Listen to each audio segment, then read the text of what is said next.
Okay, so you know amateur radio, right? But amateur radio in New Syria, that's, well, that's a new one, even for me. It is pretty niche. It is, but trust me, it's a lot more interesting than you might think. We're going deep on this guide to setting up an amateur radio society, and, well, let's just say it's not your grandpa's ham radio club. Not exactly, no. I mean, people often just see it as a hobby, right? But what's really fascinating here is that it's actually being taken seriously on a global level. We're talking recognition by the ITU, the International Telecommunication Union. Wait, really? So this isn't just folks chatting about the weather in their basements? No, not at all. This ITU recognition, it really gives it some legitimacy, you know? And setting up a society the right way, well, it's actually way more complicated than you might think. Okay, so walk me through this. What does it actually take to build this kind of community from scratch? In New Syria, no less. Well, this document lays out a whole roadmap, starting with legally registering the society and then getting licenses. Not just for the society itself, but for each individual member, too. Oh, wow. So it's not just one license for the whole club. Nope, everyone needs their own. And then there's the whole thing about coordinating frequencies with the ITU, making sure everyone's on the same page, literally. That sounds pretty intense, and I'm guessing it can't be cheap either, right? You're right about that. The document, it actually estimates that the whole thing could cost anywhere from $20,000 to over $50,000. $50,000? You're kidding. For a brand new country like New Syria, I mean, where would that money even come from? Well, that's where the community aspect really comes in, you know. The document mentions things like membership fees, maybe some government grants, potentially even corporate sponsorships. Corporate sponsorships for amateur radio. Think about it. Telecom companies, tech firms, they might see the value in having this kind of network, especially in a place like New Syria. I guess so. Okay, but it still makes you wonder why anyone would go through all this effort, especially in a place like New Syria. I mean, they've got other things to worry about, right? That's true, but that's actually what makes this so interesting. Imagine you're in a country that's rebuilding after years of conflict. Infrastructure's messed up, cell towers might be down, internet access could be spotty at best. Yeah, I can see where you're going with this. So in a crisis, when all those everyday communication systems fail, guess what? Amateur radio steps in. Your skills, your equipment, they could literally save lives. Okay, that's a pretty powerful argument, but let's put ourselves in the listener's shoes for a second. You're in New Syria, you're starting fresh, maybe you don't have a lot of resources. Why would you pick this, of all things? What's the appeal beyond saving lives? Well, for one, there's the technical challenge. Mastering this technology, building your own antennas, figuring out how to communicate across continents without the internet. Wait, you can talk to people on the other side of the world with just a radio? How does that even work? Is it like bouncing signals off satellites or something? It's even cooler than that. You're bouncing signals off the Earth's atmosphere. It's called HF, or high-frequency radio. Wow, I had no idea. Okay, so there's the technical side, but what else draws people to this? It's the community, for sure. You're connecting with people from all walks of life all over the world who share your passion. Plus, there's that sense of purpose, knowing you're not just tinkering, you could actually help your community in a crisis. So it's a mix of technical skills, global connection, and purpose all rolled into one. That's pretty compelling. But this document also talks a lot about collaboration. It's not just about individual operators, right? Right. It's about partnerships, working together. The document mentions working with the Ministry of Communication, the ITU, even organizations like the Red Cross and Civil Defense.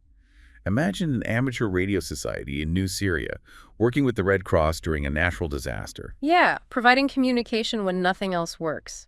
It's starting to sound less like a hobby and more like, well, I don't know what. A vital service. A movement, maybe. Maybe a little of both. We've covered a lot, from how complicated it is to set up to why people would even want to do this in the first place.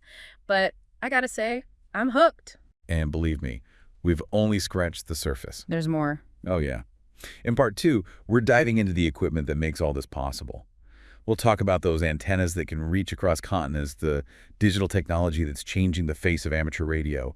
It's going to be a wild ride. All right, so last time we talked about why someone would even want to set up an amateur radio society in New Syria. It's a lot more than just a hobby, right? Right, and there's a surprising amount of money and global coordination involved. Didn't expect that, did you? Yeah, $50,000. I was pretty shocked by that. But I guess it makes sense when you think about all the equipment you need. Yeah, that's a big part of it. This document mentions radio transceivers, HF, VHF, UHF bands, all sorts of antennas. It's a bit overwhelming if you're not a radio enthusiast. It definitely is. I mean, I know the basics, but all that technical jargon, it kind of makes my head spin. I get it. It can seem like a whole different language. But imagine, just for a second, that you're in a remote village in New Syria. A major earthquake just hit.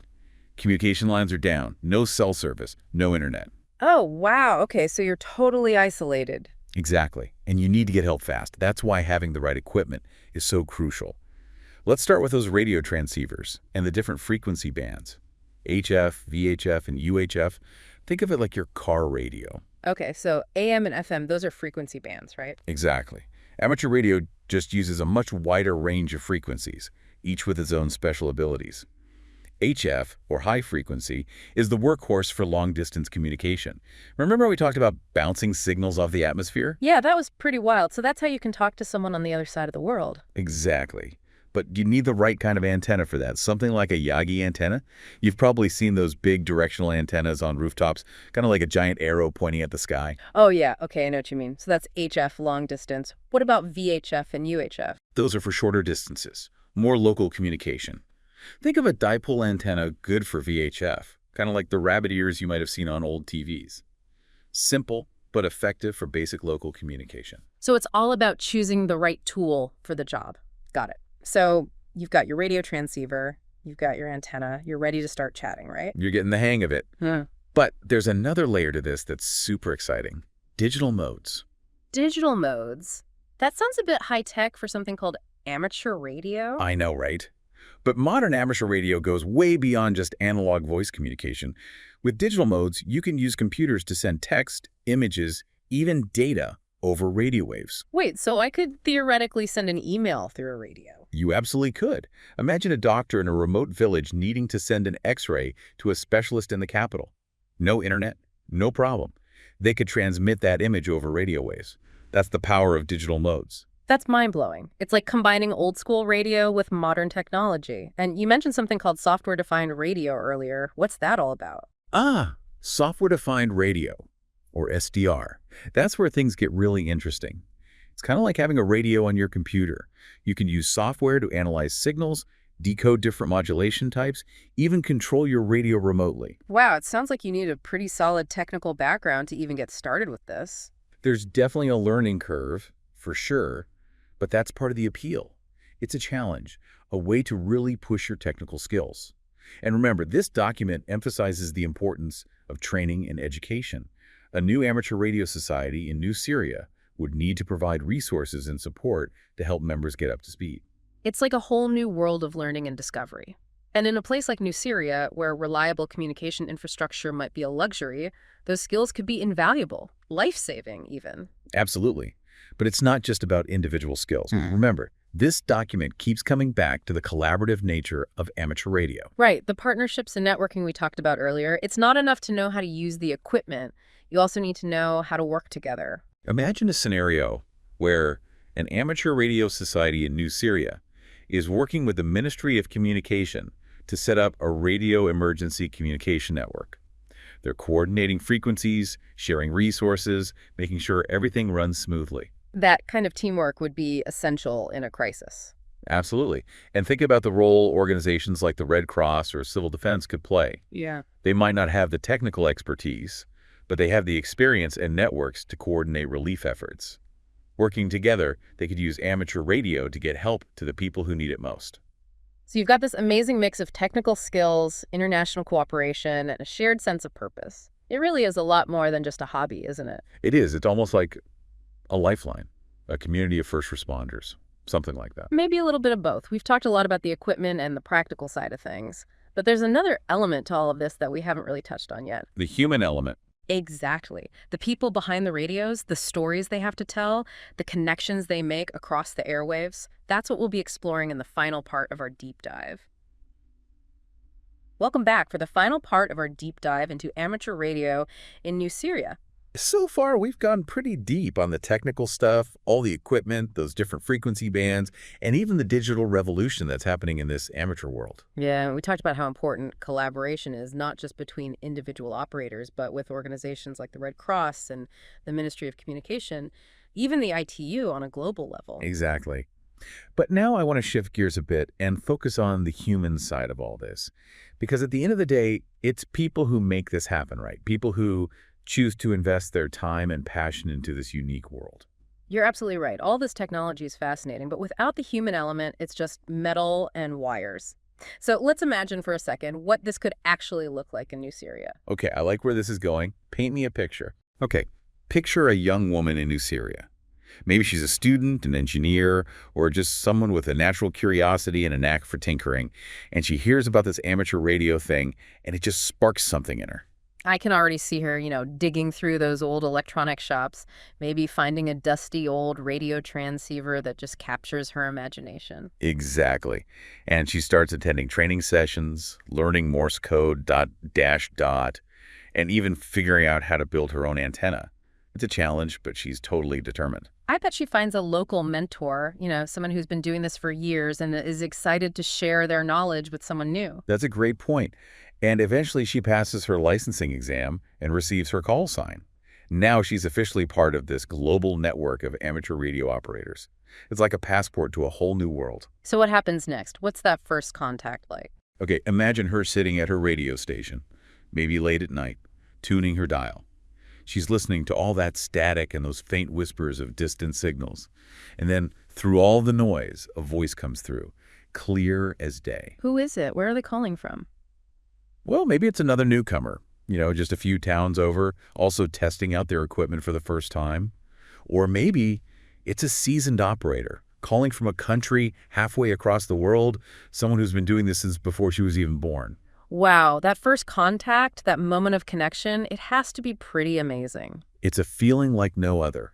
You suddenly realize you're part of something so much bigger than yourself, a community that spans continents, cultures, everything, all united by these invisible radio waves. It's like finding your tribe, but your tribe is spread out all over the planet. That's a great way to put it.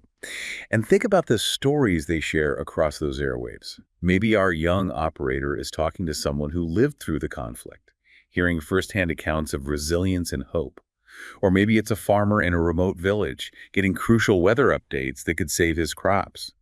And in a crisis, those connections could be a literal lifeline. Absolutely. Remember that earthquake scenario we talked about? Imagine our operator being the only one who can get a message out, relaying vital information to rescue teams, connecting families who've been separated. Yeah, it's a good reminder that sometimes the oldest technologies can be the most reliable, especially when things get tough.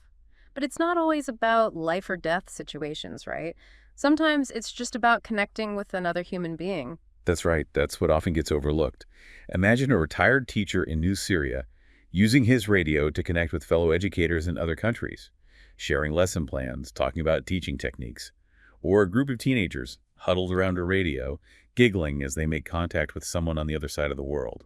It's about building bridges, fostering understanding, and proving that even in a world that often feels so divided, we can still find common ground.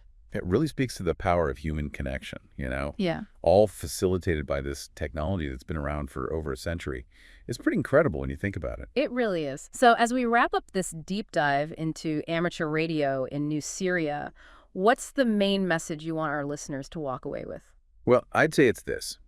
Amateur radio, it's more than just a hobby. It's a testament to human ingenuity, it's a tool for building resilience, and it's a powerful reminder that even in the face of huge challenges, we can find ways to connect, to communicate, and ultimately to build a better future together. I love that. And hey, who knows? Maybe somewhere in New Syria right now, there's a young woman tuning her radio, waiting for that first magical contact that will change her world. Maybe so.